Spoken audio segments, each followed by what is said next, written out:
does it mean to love yourself? Well, the only way that you could understand the answer to that question is if you love something. Is there anything that you love? Yes. People think it's common, but it's not that common. Primal bonding is common, where people are primarily bonded to their partners, to their children, to their parents, to their brothers, to their sisters, to their friends. But primal bonding is a survival program in the mind. It's not love. Though love can appear in primal bonding, but it's not necessarily love.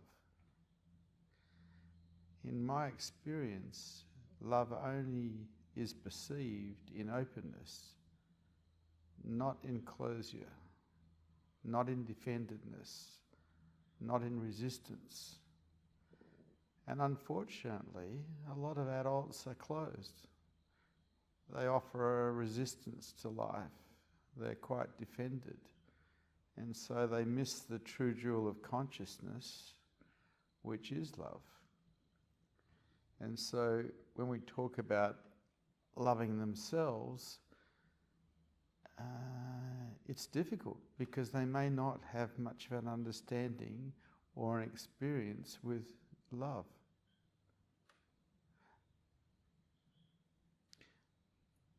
I was 33 years old before I experienced unconditional love. Up until then I had been married and I thought that I loved my wife. I thought that I loved my mother and my father and my brothers and my sister and my friends, but it was all primal bonding. And in primal bonding, there's a dead giveaway. It's called attachment. In unconditional love, there is no attachment. There is no ownership. There's no trying to hold on to.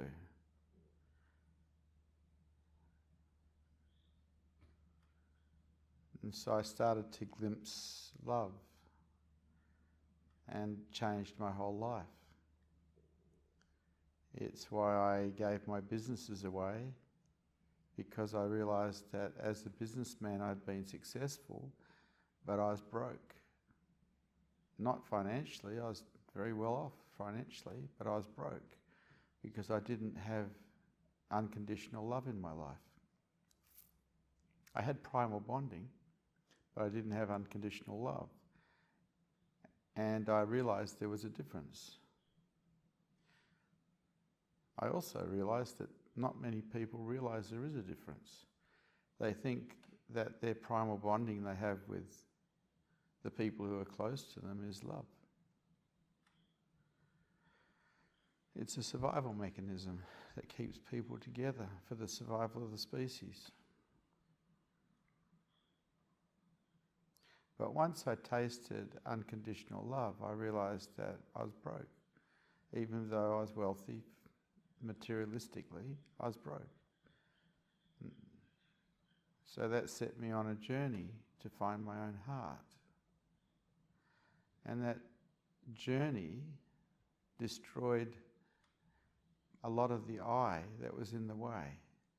I became a nobody going nowhere. And I'd been a big somebody who'd been successful. So it was different. In the becoming nobody going nowhere and moving into service of other human beings, I started to find that love, because I was also practicing openness. I was letting go of defendedness. I was letting go of resistance. And in openness, I started to perceive my own heart. And it was very beautiful.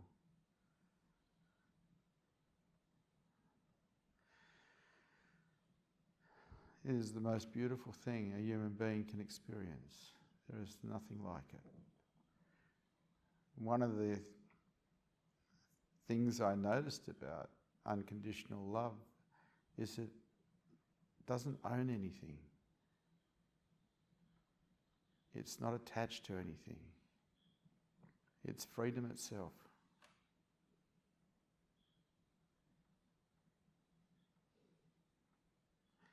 Anything else, Tosh? Yes.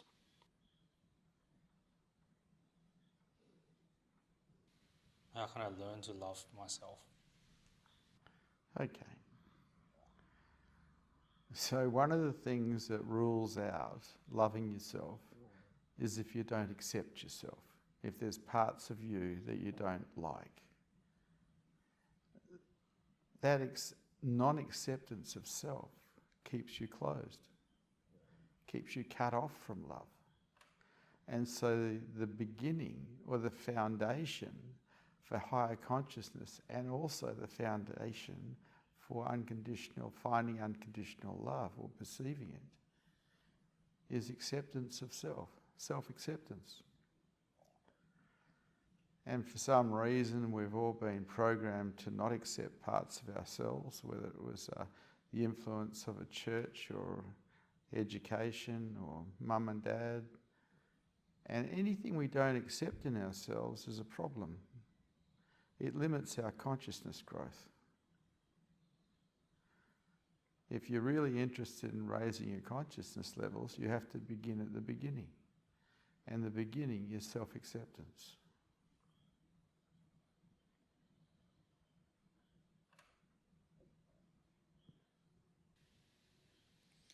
How to resolve obstacles to self-love or love, such as low self-worth and judgment? I just answered that question. Low self-worth doesn't exist if you accept yourself totally. Low self-worth is a result of not accepting yourself.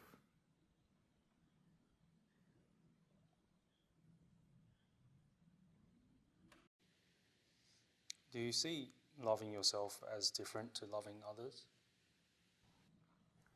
If you can't love yourself, you're going to have a tremendous problem loving others.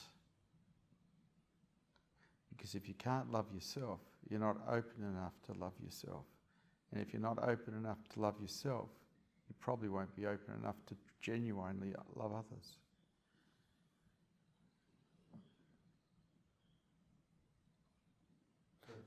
See, there's an assumption in human adults that everybody loves. It's an assumption that's actually out of touch with reality. Because people experience primal bonding, they think they love. If you're closed, if you're defended, you're not going to perceive a great deal of love. It's just the way it is.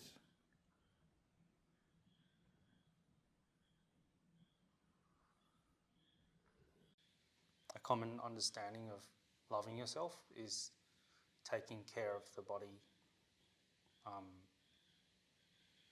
getting yourself a massage, eating good food.